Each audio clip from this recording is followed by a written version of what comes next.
Action Comics 1060, Philip K. Johnson writing with Eddie Barrows and Eber Ferreira on the art. So this is picking up from, was it Ozul was taken by the... Ortho. Was it Ortho? Yeah. Okay. Ortho Ra. I believe, yeah. Ortho Ra... Damn it, I'm gonna check.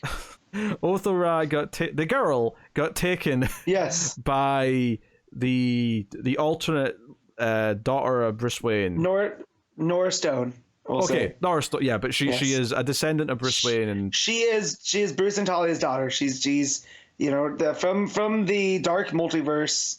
So I went back and read that. I went and pulled that issue out of my collection. Matt, you didn't have enough issues to read this week? Jesus Christ. I did this at the end of the last. I didn't bring this up after Action, the last one. After we realized who they were, I went back into, because I still have my books out. I still need to put them in a box. Anyways, to refresh what she was all about, and there was the House of Al Ghul, and essentially what they've done, and we find out here too, is that they are going multiverse to multiverse through the Dark Multiverse, that is, and taking over all of these realms and expanding their empire. And our Earth now is just on the list. And so props to Philip Kennedy Johnson for dropping that Superman Authority special and then coming back to it before the arcs or his run's over. There's another one-shot or special that he comes back to at the end of this as well, which we'll get to. This is an interesting issue because it sets up a lot of the mythology here, which is she was stopped, like her and her people were stopped from hopping from universe to universe, but they found like a new way of doing it, and this is something that Superman goes to Constantine for, because they're using magic to travel. They're using hell as a gateway, so they're going into hell and then coming back out in the other universe, and that's how they're traveling. So that's like the big thing that's set up here with Constantine realizes this when he goes with Superman to sort of check out how they're doing this, because Superman wants to save the girl, obviously, right? He wants to save he wants to save his daughter. Otho. He sounds like Liam Neeson in Taken. He wants his daughter. And the big thing at the end is that when Superman, despite the fact that Constantine says you can't go into hell, the cost is too high to travel like this, we have to find another way. Superman's too brash. He's too ready to help, and he jumps in, and I can't remember his name for the life of me. But who did we run into? We run into that character who was becoming the Superman of Hell from that special. Bloodwind. Yeah. Bloodwind. Yeah, there you go. Bloodwind and his friend Etrigan. Yeah. Well, I know who Etrigan is, but Bloodwind was the new character. I just love when Etrigan and Superman interact, just because it's a literal demon with the Man of Steel. Yeah, that was the Supergirl story, right? Supergirl went into hell and met him. That was that. With Doomsday, right? Because Doomsday was taking over hell. That's right. So we have that. We also have a lot of stuff with Otho, with Nora Stone, and Nora Stone being like, no, you're better than them. You're not Kryptonian. Kryptonians are filth. We're going to kill them all.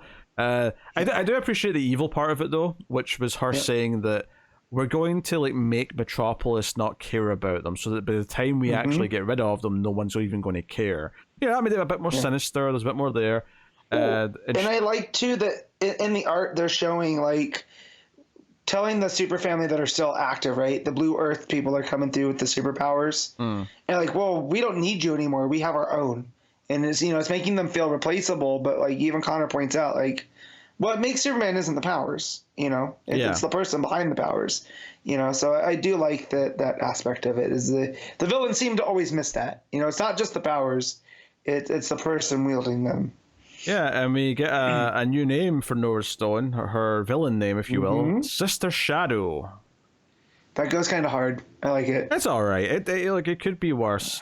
And the part though in this that really really hit me was Osul and Kara, and he's freaking out because Osul's never been really that far away from his sister, and the fact that she's not around, him freaking out. So Kara calms him down by reminding him of the Kryptonian legend from which they're going to pull their superhero names, Red Sun and Starlight.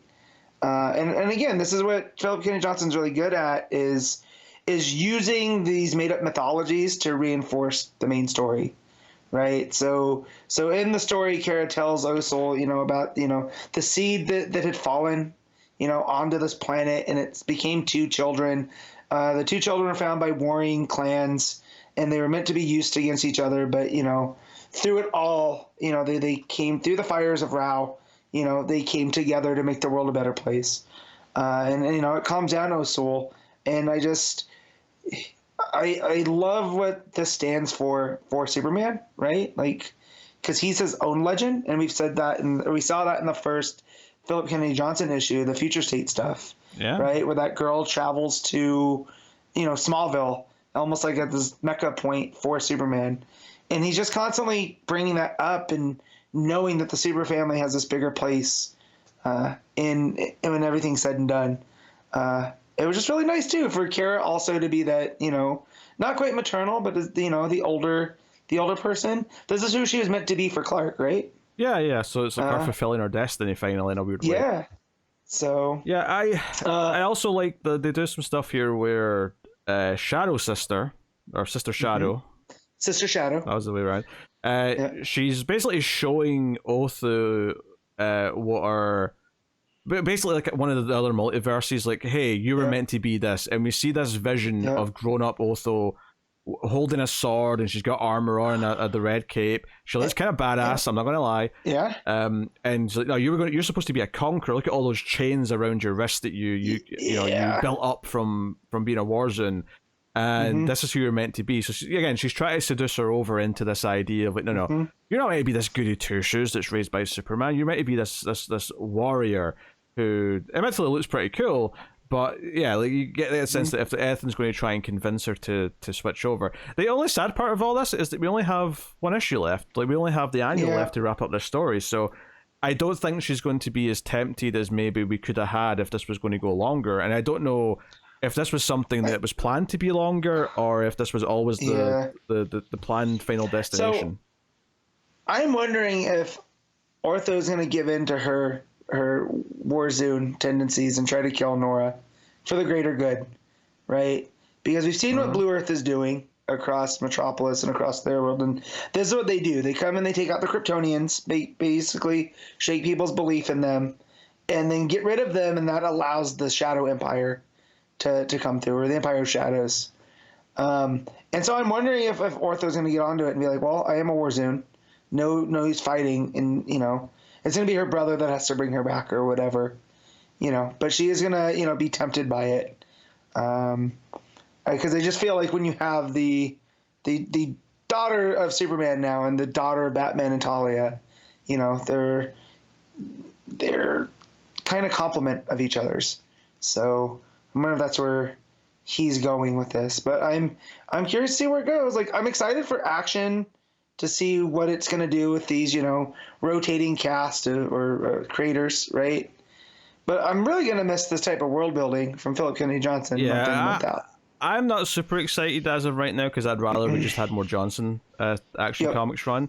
The book ends with Superman heading, with the help of Bloodwind and Etrigan, heading to Earth Al Ghul to try and have the conclusion. So that's what the angle is going to be. I'm excited to read that and see how it wraps up.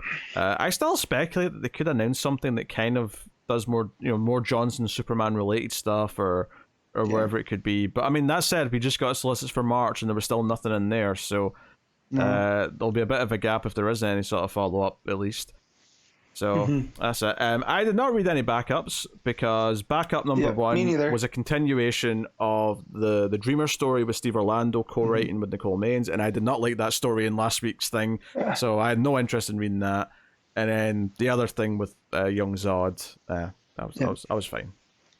I will go back, so maybe depending on next week, I'll cover that one real quick, like I've done in past, because I am curious about the Zod stuff. I just ran out of time. Like, my motivation to read backups is a struggle at the best of times. On a week with 12 books, even more so. And especially with Gargoyle of Gotham and City of Madness are both bigger sized on top of it. So, but yeah, so just if I'm rating action just by itself, right, the main story, I'm giving this a 9. Yeah, I think I'll probably just an 8 on this one. I liked it a lot. I think that it feels like it maybe is rushing to the conclusion just a touch, and that's maybe no fault of Johnson himself. Maybe he was told to wrap it up quicker than he thought he had. But still very good, though. I like those moments. I love seeing grown up Otho, this like sort of vision of what she might be one day. And obviously, like say the Kara stuff with Ozo was good. So yeah, 8 out of 10 for me.